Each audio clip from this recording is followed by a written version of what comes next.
Саламатсызбы, сизге кайрылганыбыздын себеби эжебиз ичип такыр токтото албай атабыз. Капельница кылсак бир аз жүрүп, кайра эле ичип алат. Арак бербей койсок көчөгө жүгүрүп кетет. Эмне кылаарыбызды билбей калдык. Негизи аял киши менен өзүнүн бир тууган эжелери бар, бир тууган сиңдилери бар, курдаштары бар, классташтары болушу мүмкүн. Мындай тарыхка, макал-лакапка, адабий чыгармаларга, окуяларга бай, мындай тилинде мөөрү бар деп коет, бир сөз менен айтканда. Ошондой тилинен бал тамган. Ошондой жора жолдоштор менен маектешип, көбүрөөк сүйлөшүп, сен ушу ичпей эле койсоң болмок, эмнеге ичип атасың, ичпесең эле жакшынакай болуп каласың деген сөздөрдү эч качан козгобош керек. Деги эле арак темасынын кереги жок. Анын жанында отуруп алып эле бала кездерин эстеп, аны бир жакшы жетишкен жактары бар да.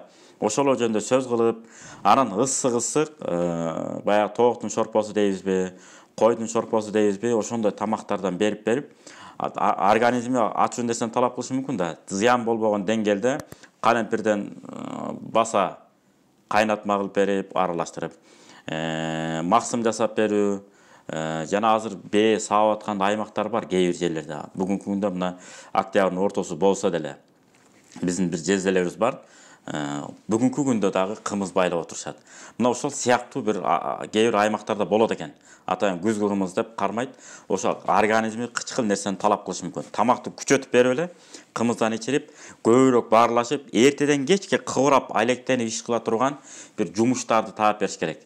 Анткени баленин баардыгы каяктан чыгат? Бекерчиликтен, боштуктан, анан көңүл бурулбай калгандыктан болот. Ошого бир-эки багыт берип, жол шарттарын түзүп берип, бир нерсе менен алектенип, эмгектенсе, андан кийин аны зикирге отургузуп коюш керек, намазга секин киргизиш керек. Анткени муракаба зикир деп коет. Кыбланы карап отуруп алып, анан зикир чалуу, астагфирулланы айтуу. Пайгамбар айтты го, күнүнө мен 70 жана 70тен ашуун истигфар айтам деп. Ошо истигфарды көбүрөөк айтсак, жан дүйнө тазаланат. Адамдын күнөөсү кечирилген сайын зейин болот, акыл эс тутумдар күч алат.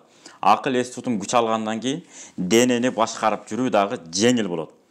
Денени башкарып жүргөн жеңил болгондон кийин ар кандай кыжалатыла турган нерселердин баарын көңүл бурбай, жеңил санай баштайт дагы. Ошону менен катар эле баягы алдаса болот, жаш башты дейт. Бул эжеңиз эгер жашыраак болсо, мактап, таптап, арабча Куран окуганды үйрөтүп, 2 айда, 3 айда үйрөтөбүз деп, мынакей YouTube'дардын түрүндө чыгып атпайбы? Чын эле ошентип үйрөнсө болот, Кудайдын буйругу менен. Бат эле үйрөнүп алып, Куранга киргизип алсаңыздар, андан кийин чет өлкөнү кыдырабыз деп, эгер каражат жагыңызда мүмкүнчүлүк болсо, Кыргызстаныбызда сонун керемет жерлер бар.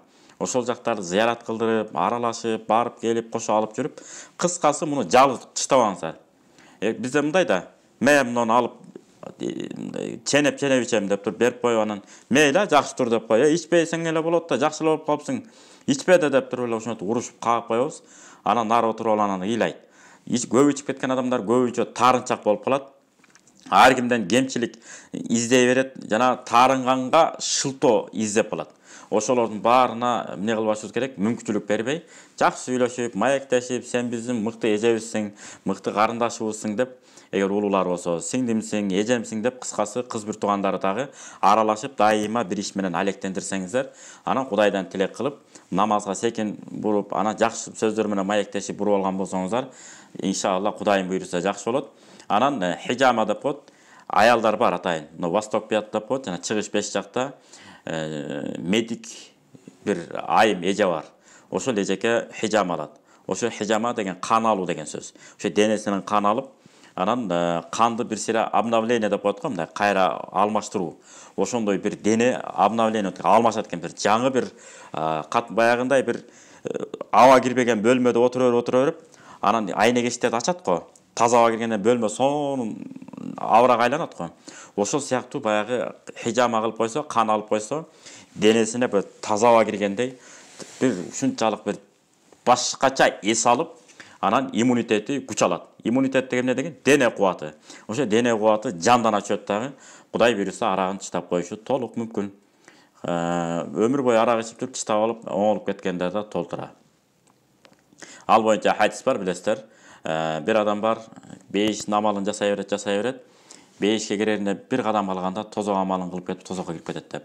Бир адам бар, тозок амалын жасай берет, тозокко кирерине бир кадам калганда бейишке чыгып кетиши мүмкүн. Бул мааниси эмне?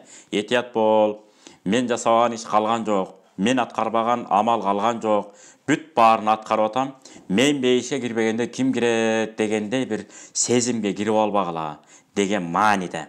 Ошон үчүн мусулман эч качан мен бейишке кирбегенде ким кирет деп мынтип турбайбыз. Мынтип алып биз какайып алып намазымды кабыл кылбаганда эмне кылмайлы, кабыл кыласың да деп мынтип намаз окубайбыз. Икемди Кудайым ушул кабыл кылса экен деп. Бирөөгө садака берсеңиз дагы кабыл болду эмес.